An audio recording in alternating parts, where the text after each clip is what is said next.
Good afternoon. Now, we'll be doing surveys and certification classification society. Now, you have various surveys. कुछ तो आपके flagship control like statutory surveys, certificates, which are cargo ship safety construction, cargo ship safety equipment, and your certificate for LSA, FFA, navigational equipment, cargo ship radio certificate, load line, safe manning, accommodation, working space certification. ये basically flag state certificates. तो conventions आपके 16 आते हैं, मारपोल, STCW, load line, call रेग, MLC. Validity आपको बताया था annual होता है हर साल, इंटरमीडिएट होता है 2.5 साल पे, नॉर्मली सेकेंड या थर्ड एनुअल सर्वे पे हो जाता है। रिन्यूअल सर्वे होता है, कई बार एडिशनल सर्वे होता है, कोई एक्सीडेंट हो जाता है तो एडिशनल सर्वे। तो क्लासिफिकेशन सर्वे जो होते हैं, these are technical review of design plans, and in classification surveys your surveyor will be in attendance during construction. मतलब वो surveyor रहेगा जब आपका construction चल रहा है जहाज का, and then आपके surveys होंगे continuously during the life of the. तो आपकी condition of class होती है, तो it begins with the development of classification rule, and फिर आपके surveys को harmonize किया जाता है, so that बहुत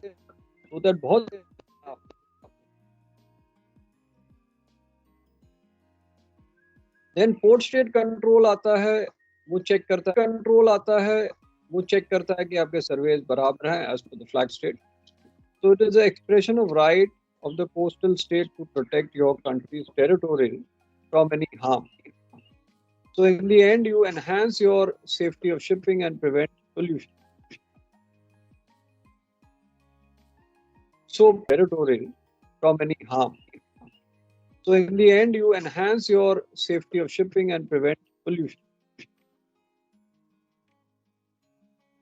So PSC ensures compliance with SOLAS, MARPOL, STCW, load line, call reg and MLC. So initially आपका preliminary inspection होता है, और अगर clear grounds हो जाए, कुछ बड़ी problem मिले, तो detail examination होगा, और अगर detail examination में आपको देखा काफी major problem है, then the vessel will be detained. The class will be informed accordingly. Class can be withdrawn also depending on किस type की problem. So that is a brief about surveys. Now we'll do the role of classification society. Now classification society जो है, that is appointed by your flag state. So every flag state will have its own classification society. It is a non-government organization in shipping and establishes, maintains technical standard for construction and operation of marine vessels and offshore structures. So main role इसका होता है to classify the ships and validate your designs accordingly कि आपका construction, जब ship construction शुरू होता है जहाज का, तो survey उस time से होता है. And then the calculations are in accordance with the published standards.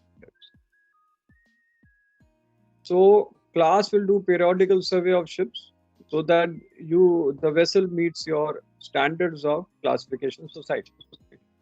Plus ये responsible होता है classification of offshore platforms and submarines also.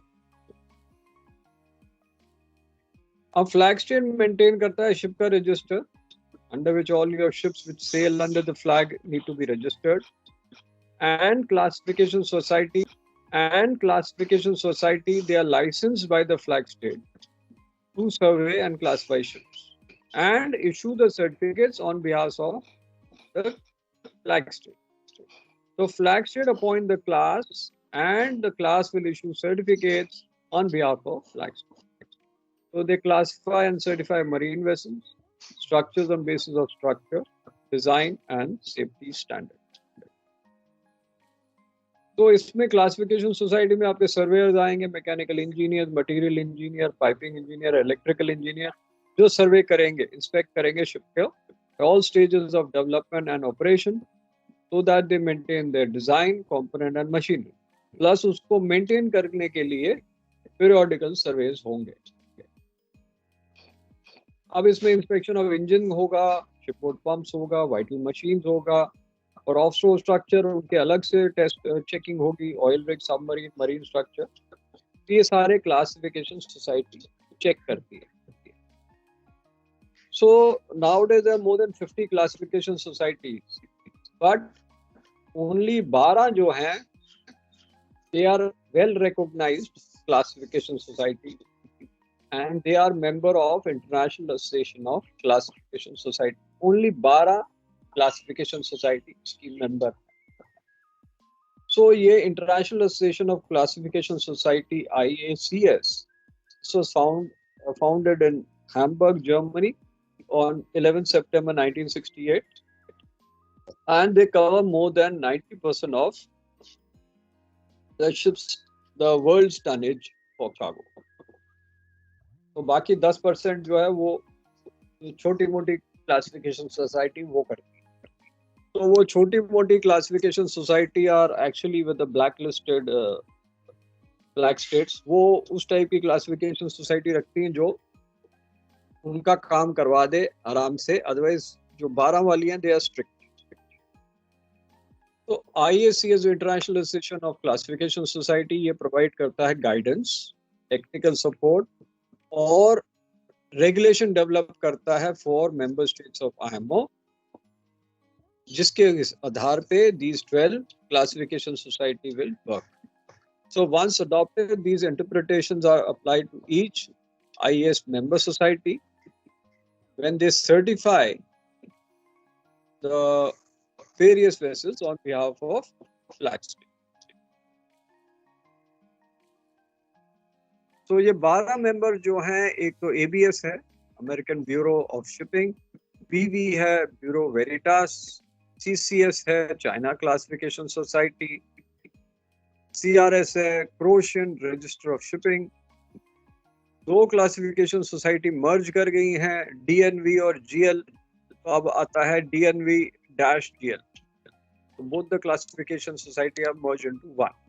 फिर आपकी Indian Register of Shipping IRS, Korean Register of Shipping KRS, Lloyd Registers LR, Nippon Kaiji Kyokai is NKK of Japan, Polish register of shipping PRS of Poland, Registro Italiano Navale is for Italy, and Russian Maritime Register of Shipping is RMR. अब इसमें US की कुछ आती नहीं, क्योंकि US अपने rule करता है. US के रूल्स ही अलग हैं, तो US की कोई क्लासिफिकेशन सोसाइटी IACS की मेंबर ही नहीं, क्योंकि US में अलग लॉ चलते हैं. उसमें SOPEP नहीं चलता, SMPP नहीं चलता, उनके अपने रूल है. They are governed by US coast guard, उनकी चाल अलग है. Excuse me sir. हाँ बोलो सर. फिर ये ABS कहाँ की है? अच्छा, वो अमेरिकन ब्यूरो ऑफ शिपिंग की है, लेकिन अमेरिकन ब्यूरो ऑफ शिपिंग तो कर रहा है, बट इनमें ज्यादातर इनका US कोस्ट गार्ड करता है. ज्यादातर चीजें इनके US कोस्ट गार्ड करते हैं जो बाकी लोग नहीं करते. अब जैसे हमारे SOPEP है, ठीक है, अब उनमें SOPEP नहीं चलता. अब SOPEP लेके जाओ, आपको अलाउड ही नहीं है. वेसल रिस्पॉन्स प्लान नहीं होगा as per open nine, long side आने नहीं देंगे. तो वो इनके अपने रूल हर एक पे चलते हैं. इनके टू भी इनका अलग ही चलता है, इनका किताब अलग है. CFR 49 फॉलो करते हैं, IBC कोड करते हैं, वो CFR 49 करते हैं. तो इनके रूल अलग हैं. इनके जो सोसाइटी है वो फ्रेम नंबरिंग फॉरवर्ड से करती है, जबकि बाकी सारी societies frame numbering of perpendicular से करती है. American ships and naval ships forward perpendicular से इनकी मार्किंग चालू होती है. इसीलिए ABS जो करती है वो सारे लोग नहीं फॉलो करते. ABS American Bureau of Shipping जो है, इनके रूल अलग है, not as per the general IACS rule. जब नंबरिंग आपकी उल्टी चल रही है, आपकी फॉरवर्ड परपेंडिकुलर से आफ्ट चलती है, जबकि हमारी बाकी शिप्स में आफ्ट परपेंडिकुलर से फॉरवर्ड चलती है. सर ये US वाले हमेशा अलग क्यों चलते हैं सर? भाई वो अपने आप को अलग समझते हैं. दे आर डिफरेंट, हर एक चीज में डिफरेंट. अब देखो, पोल्यूशन के चक्कर में कहते हैं हम तो फॉलो ही नहीं करेंगे पेरिस कन्वेंशन एंड ऑल. वो तो ट्रम्प ने बोल दिया हम तो फॉलो ही नहीं करेंगे. वो भाई अपने आप को सुपर पावर समझते थे, इसलिए सब वो अलग ही करते थे. वो कहते हैं हम दुनिया के साथ नहीं चलेंगे, हम अलग से चलेंगे. अब वो क्यों चलते हैं उनसे ही जाके पूछो क्यों करते हैं, वो अलग ही करते हैं. तो अगर आप देखो US कोस्ट गार्ड का जो इंस्पेक्शन होता है बहुत स्ट्रिक्ट होता है. चाहे इधर उधर से पास करा हो, US कोस्ट गार्ड का इंस्पेक्शन पास करना आसान नहीं है, बहुत डिफिकल्ट होता है. जो US में गया उन्होंने देखा होगा, आप चाहे जितनी वेटिंग करा लो, US कोस्ट गार्ड को पास करना आसान नहीं. यस सर, वो ड्रिल वगैरह कराते हैं सर. हाँ, आप चाहे कितनी भी आप वेटिंग करा लो, यूएस कोस्ट गार्ड को करना बहुत मुश्किल है। ओपन 90 के तहत में you have to do vessel response plan, और वो आपको भेजना पड़ेगा before you depart your last port of call for US. तो आपको पढ़ाया था कि नहीं? सर वीजीपी भी भरनी पड़ती है यूएस के लिए अलग से? हाँ, उसके जो फॉर्म्स भी अलग हैं। फाल के फॉर्म्स अलग हैं, यूएस कोस्ट गार्ड के फॉर्म अलग हैं। वो फाल कन्वेंशन को भी इतना नहीं मानते। वो कहते हैं हमारे लिए चीजें जो डिक्लेरेशन बहुत अलग है, नॉर्मल डिक्लेरेशन से बहुत आगे। यस सर, बहुत चीजें हैं इनकी भाई। यूएस में जाना का मतलब आपको बहुत डॉक्यूमेंटेशन करना पड़ेगा, नॉट नॉर्मल डॉक्यूमेंटेशन से काम हो जाएगा। और सोच लेते हुए नॉर्मल डॉक्यूमेंटेशन से काम चल जाएगा, इसमें नहीं चलेगा सर बिना रिमार्क्स से पास कर लिया। बस वही है ना। और अगर यूएस में अगर आपने ओडीएमसीएस में उंगलबाजी की, उनके सैटेलाइट ने ट्रैक कर लिया, फिर तो चांदी होगी यार, फिर तो अंदर होंगे, फिर तो अरेस्टेड। सर जब आप जाते क्या थे यूएस अपने टाइम में सर, तब भी ये लॉज होते थे इतने सारे अलग से? हम जब जाते थे हमारे चेक किए थे, पीवी वाल सब खोल दिए, सब चेक करो। और now we'll do your special trade passenger ship agreement. अब ये special trade passenger ship agreement जो था, that is basically for Hajj pilgrims. They were going for special for Hajj pilgrims, they were going for special trade. So उनके लिए अलग regulation था। Now these STP rules are applied as passenger ship engaged in special trade registered in countries who are part of SOLAS. So parties to the present agreement and ships registered in territories to which the application of this convention has been extended under Article 13, and application of present agreement has been extended under Article 9. So convention means SOLAS convention, and special trade means transporting of large number of passengers by sea within the prescribed areas. जैसे वो हज pilgrims जाते थे Saudi Arabia, so that is special trade. So weather deck is the uppermost continuous deck, fully or partially exposed to the weather, which may be wholly or partially used by passengers. An upper deck means it's ships with sides opening, and the deck below the weather deck. So that is your deck below the weather deck is upper deck for special trade vessels.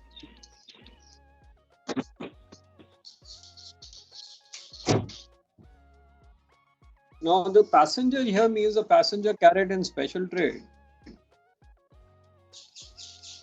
in spaces on weather deck or upper deck or between decks, which include pilgrim or persons accompanying a pilgrim.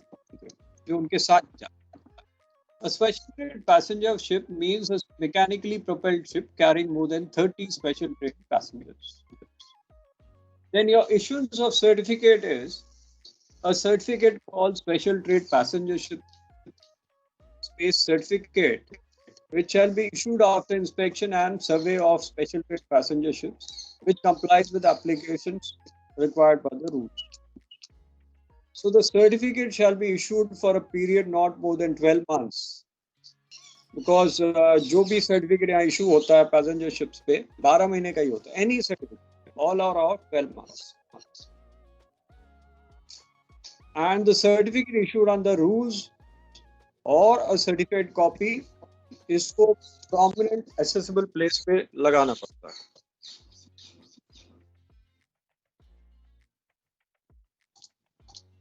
Now for the qualification of certificate,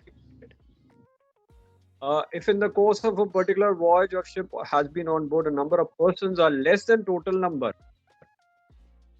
then अगर वो ज़्यादातर कम ही carry करते हैं as per the special trade passenger ship certificate, then they can carry a smaller number of lifeboats and LSA as stated in the certificate. अगर वो कम लोग carry करते हैं normally.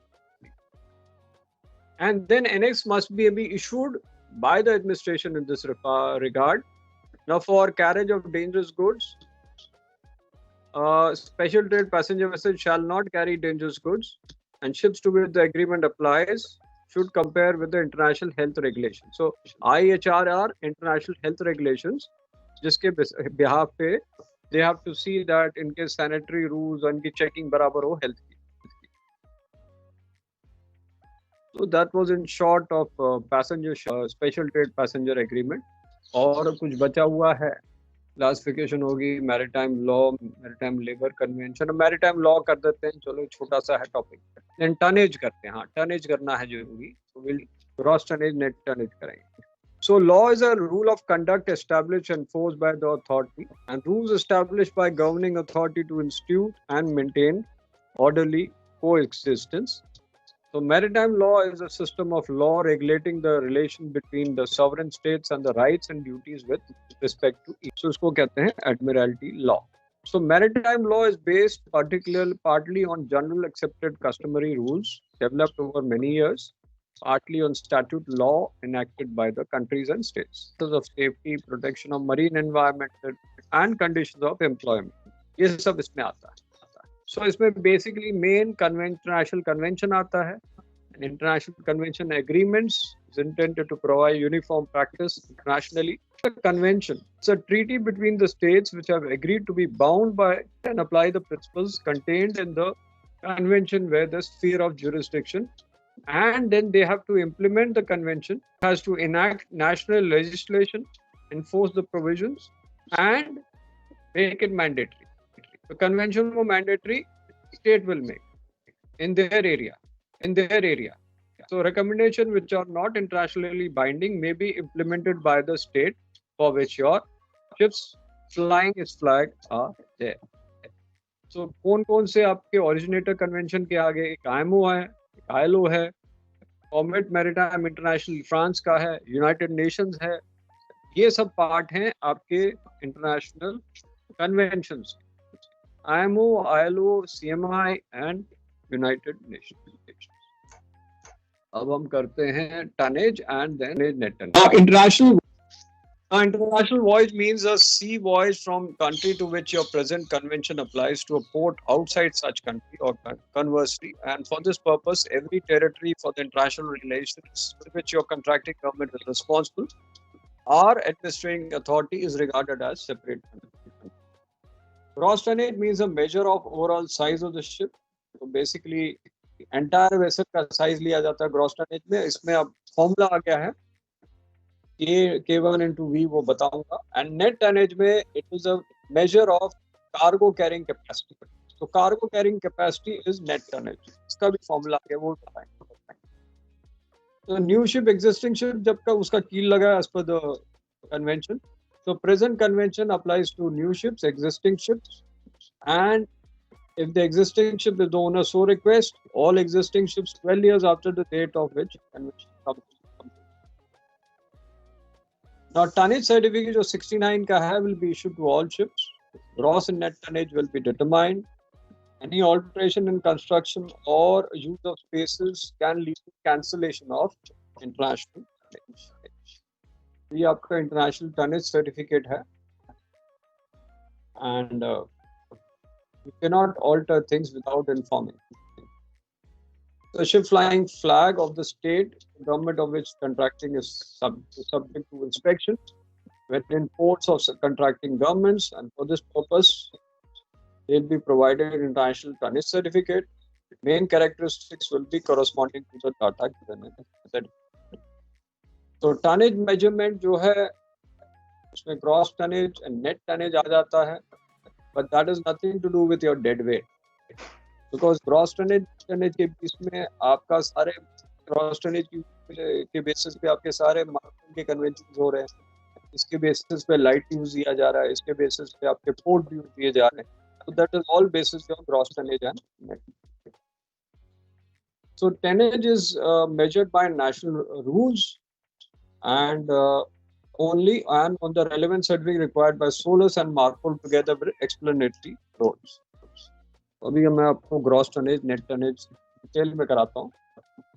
हाँ तुम्हारी आवाज कट रही है, हाँ बोलो।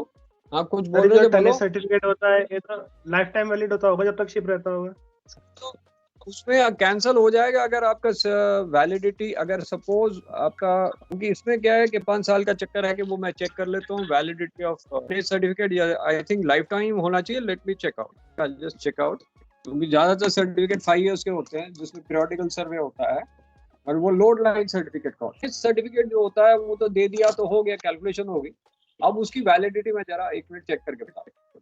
लोड लाइन सर्टिफिकेट की वैलिडिटी तो 5 साल है, तो इसकी it is a statutory certificate, national load line certificate है, लोड लाइन एग्जेम्पशन सर्टिफिकेट है, मैनिंग सर्टिफिकेट है, IOPP, ये सब statutory certificate, doctor of compliance, SMC, then your sewage pollution prevention certificate, security certificate, ये सब ओरल्स में याद करना है। Sanitary control exemption certificate, sanitary control certificate, fashion safety certificate, safety construction, safety equipment, form E है, safety radio form R, safety certificate form C, CLC, and pollution prevention for noxious liquid substances, then your gases ka IGC certificate, and then certificate of fitness for bulk, 18 certificate, 19 certificate हैं जो statutory certificate हैं, इनके बारे में आपको पूरा पता करना।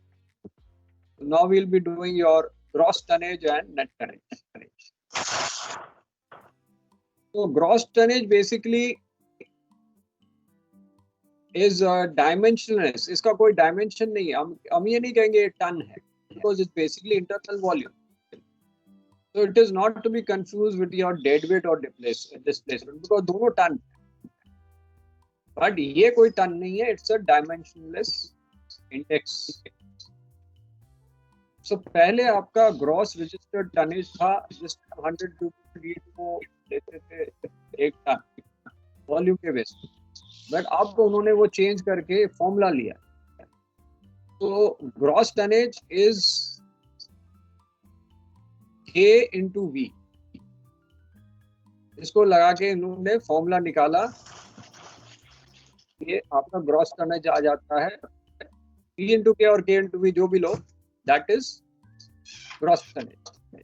अब इसमें 2 वेरिएबल हैं, एक वेरिएबल है ships volume in cubic metre which is V, और एक मल्टीप्लायर है K। इसके अलग टेबल्स मिलते हैं आपके पास। सो K is equal to 0.2 plus 0.02 log base 10 into V into T। अब ये सारा फेज 2 में आता है, अभी आपको सिर्फ बेसिक्स पढ़ा रहा हूँ, इतना डिटेल में नहीं बताऊंगा कि आपको इतना डिटेल करने की जरूरत है, अनलेस दे आस्क, नहीं तो डिटेल नहीं देना। तो इसको मल्टीप्लाई किया जाता है, ये K जो है 0.22 से 0.32 होता है, और ये लॉगरिथम के बेसिस में कैलकुलेट होता है, वॉल्यूम से मल्टीप्लाई करके आपका ग्रॉस टनेज मिलता है। तो ये gross tonnage is K into V। Net tonnage क्या है? पहले वही क्या था, 100 क्यूबिक फीट को 1 टन लेते थे, लेकिन अब इसको नहीं लेते। अब नेट टनेज क्या है कि कार्गो कैरिंग कैपेसिटी कितनी है, उनकी जो अर्निंग कैपेसिटी है, अगर वो पैसेंजर शिप है तो पैसेंजर शिप कैरिंग कैपेसिटी कितनी है, वो नेट टनेज में आएगी। इसके लिए इनका जो फॉर्मूला है वो आता है, बता रहे हैं क्या फॉर्मूला है, P3 into K2 into 4D square plus P into L1 plus N2। ये आता है आपका नेट टनेज का फॉर्मूला। तो मैं इसको इतना डिटेल में नहीं करूंगा, क्योंकि ग्रॉस टनेज आपका GT है, N1 नंबर ऑफ पैसेंजर्स है। अगर आपके पैसेंजर्स हैं, रोरो वेसल है या पैसेंजर वेसल है, तो N1 plus N2 जो होगा वो 13 होना चाहिए, नहीं तो उसको नहीं लेंगे। It is more than less than 13, तो ये फिगर 0 हो जाएगा। फिर आपका सिर्फ VC which is the cargo carrying volume, not the total volume, cargo carrying volume into K2 एक कांस्टेंट है, into 4D square, where D is your molded draft amidship। So net tonnage basically ये होता है VC into K2 divide into 4D square by 3D, वो molded depth आता है। तो इतना डिटेल मैं नहीं बताऊंगा क्या कैलकुलेशंस है, आपको ऐसे एक बार देख लो। तो अब इसमें क्या है, थोड़ा सा और बोल देता हूँ कि जो factor 4D square by 3D जो है, ये 1 से ज्यादा नहीं, एंड ये पूरा figure VC into K2 into 4D square by 3D, it should not be less than 25% of gross tonnage. And net tonnage जो निकालेंगे टोटल, वो कभी भी ग्रॉस टनेज 30% से कम नहीं होगा. नेट टनेज तो हमेशा कम होता है, बट 30% ग्रॉस टनेज से कम. And VC into K2 into 4D square by 3D 0.25 से कम नहीं होगा. एंड ये figure 4D square by 3D 1 से ऊपर नहीं. तो K3 जो फिगर आता है इसमें, तो N1 plus N2 वाला चक्कर है. सो N1 plus N2 का मतलब N1 होते हैं number of passenger cabin not more than 8 berths. अब कई बार आपके जो पैसेंजर शिप्स होते हैं वो डेक पे रहते हैं, तो खुला है तो N2 में आएगा. बट अगर हमारे कैबिन्स हैं उसमें डॉर्मेट्री टाइप का बना दिया, तो 8 berth से ऊपर नहीं होना चाहिए कैबिन. अगर उससे ज्यादा होगा तो वो N2 में आ जाएगा. और N1 plus N2 को 13 से कम नहीं होना चाहिए, अदरवाइज ये फिगर 0 हो जाएगा. उससे हमारा नेट टनेज निकलता है कि हमारा अर्निंग कैपेसिटी क्या. अब ग्रॉस टनेज और नेट टनेज का फायदा क्या है, जरा मैं आपको बता देता हूँ कहाँ कहाँ यूज होता है gross tonnage and. So basically हमारा gross tonnage and net tonnage, ये तो पूरा फॉर्मूला दिया हुआ है, इसमें तो नहीं दिया है, बट जो मोटा बता रहा हूँ कि इसका यूजेस कहाँ है. एक तो आपका फर्स्ट यूज आ जाता है कि इस पे आपके ड्यूज लगते हैं, लाइट ड्यूज, जो आपके लाइट हाउस के ड्यूज, फिर पोर्ट ड्यूज, जो आपका कैनाल ड्यूज, ये सब आपके gross tonnage and net tonnage में होते हैं. कुछ कैनाल्स अपने अलग यूज करते हैं, बट ज्यादातर ग्रॉस टनेज नेट टनेज पे आपके ड्यू लगते हैं. फिर आपकी मार्पोल कन्वेंशंस ग्रॉस टनेज पे ही ज्यादातर काम करता है कि आपके 500 ग्रॉस टनेज से ऊपर या 500 ग्रॉस टनेज से ऊपर होना चाहिए, उससे नीचे नहीं चलेंगे. NX 1 2 3 4 5 सब में लिखा हुआ है. एंड ISPS कोड भी ग्रॉस टनेज पे है, ISM कोड भी 500 से ऊपर ग्रॉस टनेज पे है. दूसरा ग्रॉस टनेज प्लस एक और काम होता है, जैसे एक कंपनी शिप की है, एनी कंपनी, शिपिंग कंपनी, वो डिक्लेयर करती है कि मेरे वेसल्स इतने ग्रॉस टनेज के टोटल है, प्लस वर्ल्ड फ्लीट को हम टोटल ग्रॉस टनेज के बेसिस पे लेते हैं, डेड वेट के बेसिस पे नहीं. तो ये सारे आपके यूजेस हैं ग्रॉस टनेज और नेट टनेज के. देख रहा हूँ इधर कहाँ इसके बारे में लिखा है कि नहीं, बट एक्चुअल यूजेस इसमें नहीं आ रहा है. What are the uses? अब ये गूगल भैया नहीं बता रहे, बट मैंने तो बता दिया आपको ग्रॉस टनेज और नेट टनेज के डिफरेंसेस, और डिफरेंस भी बताया एंड यूज भी बताया. इससे आप क्वेश्चन पूछो. अब इसकी कोई डायमेंशन नहीं है क्योंकि ये वॉल्यूम के बेसिस पे है, तो आप लॉग भी लगाओगे तो आपका कोई टनेज नहीं आ रहा है. This figure will be dimensionless, both gross tonnage and net tonnage. कोई डायमेंशन नहीं है. हाँ, इसके ऊपर क्वेश्चन पूछो भाई, या वीडियो दिखाएं ग्रॉस टनेज नेट टनेज का. वीडियो दिखाते हैं. Welcome back to one of my videos. In today's video, I want to talk about the difference between gross tonnage and net tonnage. Why I have made this video? Well, in the past, in one of my videos, I actually I provided the definition of gross tonnage and net tonnage. I also showed the formula for its calculation, the numerical formula for its calculation. But I have received a few queries from some of my students where they do not really understand because they cannot visualize what is gross tonnage and net tonnage. So I thought I'll show you by a picture and show you, define the areas of a ship which are included in the calculation of gross tonnage and net tonnage, so that you get a good understanding of it. I'll also provide the definition again, and the link to my previous videos where I have actually defined gross tonnage and net tonnage and given the formulas for calculation. You can find it in the description section below, and you can watch that video as well. My whole idea behind making these videos is for you to prepare for your exam as well as to increase your knowledge for your oral examination. So whether you are appearing for written examination, oral examination, or whether you're just starting out in Merchant Navy or you are an experienced seafarer, the whole idea behind these videos is for you to be able to understand some of these obstruse concepts or these complicated concepts, or some of the things that you cannot visualize. So let me start. So I'll show you the difference between gross tonnage and net tonnage. But before I do that, I want to also explain some of the other terms that I feel is important for you guys to know. So let's get started. So the first term that I want to discuss is the shear of a vessel. So as you can see, the shear of a vessel is actually the upward rise of a ship's deck from the mid-length towards the bow and or towards the stern. So the shear actually gives the vessel extra reserve buoyancy at the stem and the stern, which helps in the flotation of a vessel in case there is any kind of bilging or any hole develops in a ship due to which water ingress is taking place. Now, if you see the picture here, you can see the shear line is very visible in this picture, and you can see how the deck line or the deck from the mid-length is rising towards the ship's bow. So it could also be towards the ship's stern, but here, of course, it is towards the ship's bow. So that is your shear. So you're an online seller and you use Grammarly. And then I want to explain what is camber. Now the camber, as you see in the drawing here, is the transverse curvature of the weather deck. So that transverse curvature of the weather deck is provided for strengthening as well as for draining of water. Now this curvature helps to ensure sufficient drainage of any water that may collect on deck due to either rain or deck washing or due to any kind of spillage. Then we have a rise of floor. So you can see in the picture here, rise of floor. The rise of floor is usual to some type of vessels like tugboats and fishing boats.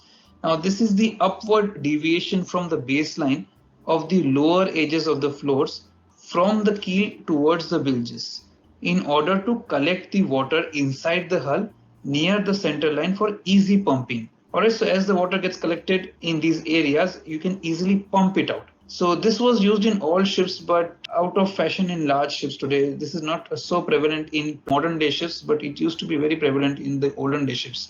And nowadays the modern day ships sort of have flat bottoms. Then we move to bilge radius. As you can see, it gives actually the bilge radius of the ship. It's pretty straight. So we'll have it off for the day. It's 4:45.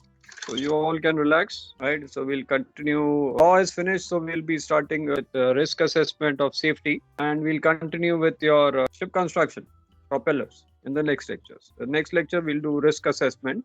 और safety का बचा है अभी और construction तो बचा है अभी थोड़ा बचा है पहले सबसे नहीं छोटा सा पेपर्स